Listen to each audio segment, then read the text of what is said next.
गंगा तेरी पानी मैली तेणु जमी गंगा को सफा कले गंगा पवित्र हम शुद्ध हम सेमती बीजेडी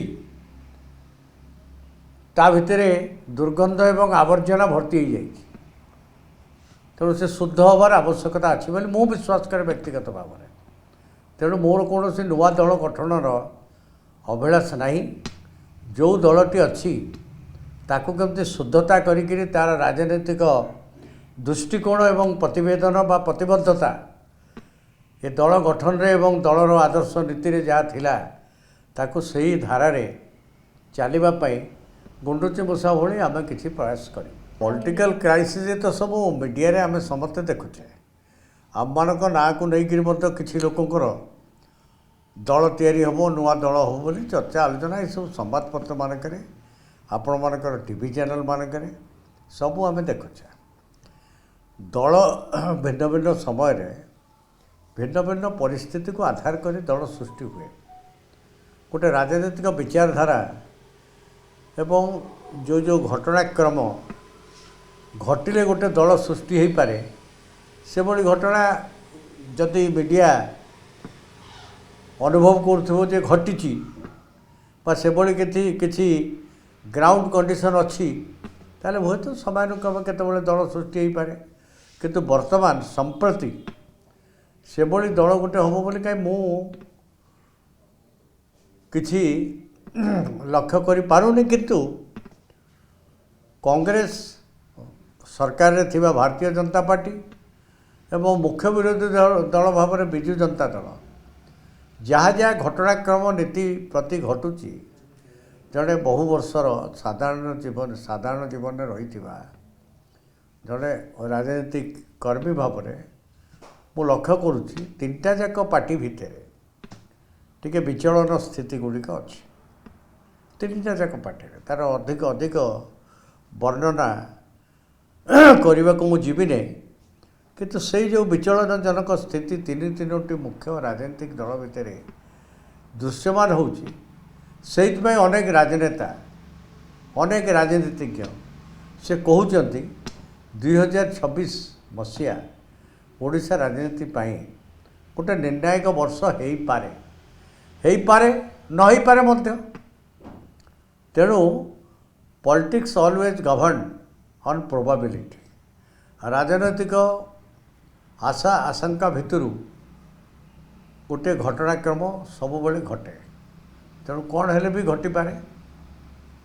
सर आपण से नुआ दल भितर रहउचंती बा सेंती किछि आलोचना रहिछि कि आपन सहित नहीं नुआ दल भाव में मो बाबद जो आलोचना होउची जेहेतु गोटे अवास्तव कारण विजु जनता दल मु नाही बोली गोटे घोषणा करा जाइछि से कतार कौन तार टेक्निकालिटी ता भीतर को आज मु जीवी नहीं किंतु से अनुसार मो ना को जोड़ा जाऊ थाई पारे मु अधिक भाव में विजु जनता दलर संस्कार चाहिए जो दल तैयारी होता 1997 मसीह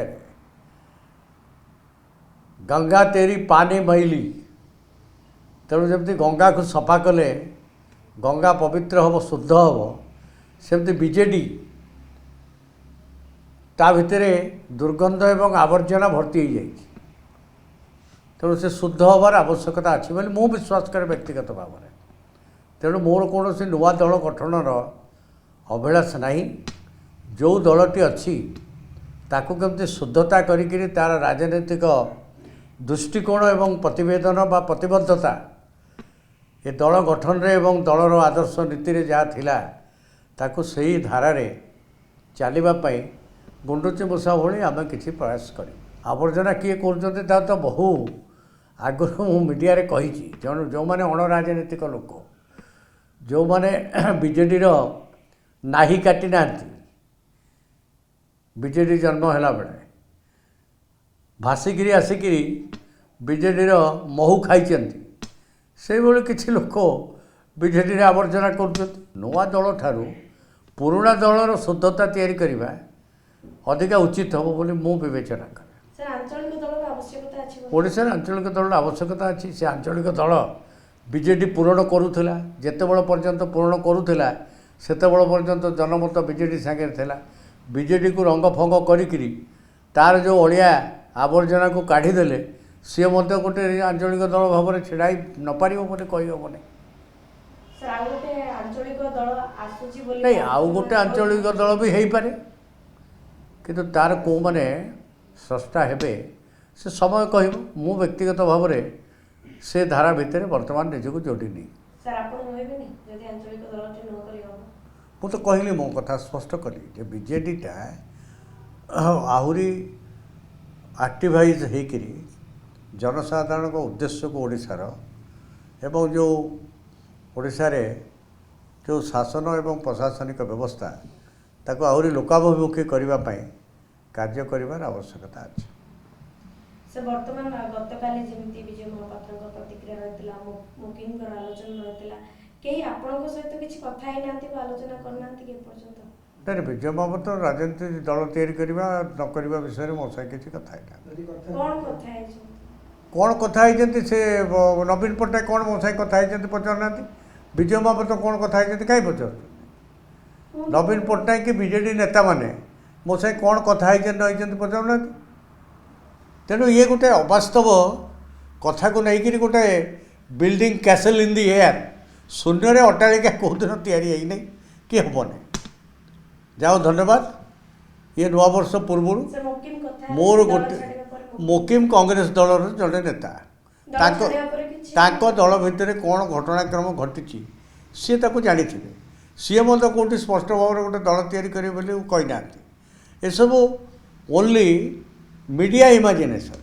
ଆର ଭିତ୍ତିଟା ବର୍ତ୍ତମାନ ପର୍ଯ୍ୟନ୍ତ କିଛି ତାର ନିୟଟା ପଡ଼ିନି। ଫାଉଣ୍ଡେସନ୍ ନହେଲେ ଘର କେମିତି ହେବ? ସେ ଦଳ ଛାଡ଼ିବା ପରେ ମୁକିମଙ୍କ ସହିତ ତେଣୁ ଯେଉଁ ଦଳର ଫାଉଣ୍ଡେସନ୍ଟା ଅଛି ସେଇ ଫାଉଣ୍ଡେସନ୍ ଉପରେ ଆହୁରି କେମିତି ପିଲର ଫିଲର ଦେଇକି ତାକୁ ଷ୍ଟ୍ରଙ୍ଗ କରାଯାଇପାରିବ ସେ ଦିଗରେ କିଛି ଲୋକ ମଧ୍ୟ ଉଦ୍ୟମ କରୁଛନ୍ତି। ସାର୍ ମୁକିମ ଦଳ ଛାଡ଼ିବା ପରେ କିଛି କଥା ହେଇଛନ୍ତି ଆପଣ? ମୁକିମଙ୍କ କଥା ମୁଁ କେମିତି କହିପାରିବି? ସେ ନାଇଁ, ସମ୍ପୂର୍ଣ୍ଣ ଆପଣଙ୍କ ସହିତ କଥା ହେଇଛନ୍ତି। ଭିନ୍ନ ଏକ ରାଜନୈତିକ ବିଚାରର ଲୋକ। ମୋର ରାଜନୈତିକ ବିଚାର ହେଲା ସମ୍ପୂର୍ଣ୍ଣ ଭାବରେ ଅଣ Congress politics from my student age. ଏବଂ ମୁକିମ ବାବୁ ତାଙ୍କର ସେ କଂଗ୍ରେସର, ସେ କହୁଛନ୍ତି ମୁଁ କଂଗ୍ରେସର ନୀତି ଆଦର୍ଶ ଭିତରେ ମୋତେ କଂଗ୍ରେସ ଦଳ ବାହାର କରିଥିଲେ ବି ମୁଁ ତାକୁ ବର୍ତ୍ତମାନ ବି ସେଇ ଆଦର୍ଶରେ ମୁଁ ଅନୁପ୍ରାଣିତ। ତେଣୁ ମୁକିମ ବାବୁ, ବିଜୟ ବାବୁ, ମୁଁ ଆମେ ସବୁ ଭିନ୍ନ ଭିନ୍ନ ସ୍ଥିତିରେ ଅଛୁ। ଆମ ସମସ୍ତଙ୍କୁ ଗୋଟେ ଭାବରେ ଆପଣ ଯୋଡ଼ିକି ମିଡ଼ିଆ ଆମକୁ ଯୋଡ଼ାଯୋଡ଼ି କରୁଛି, କିନ୍ତୁ ତାର କିଛି ସତ୍ୟତା ନାହିଁ।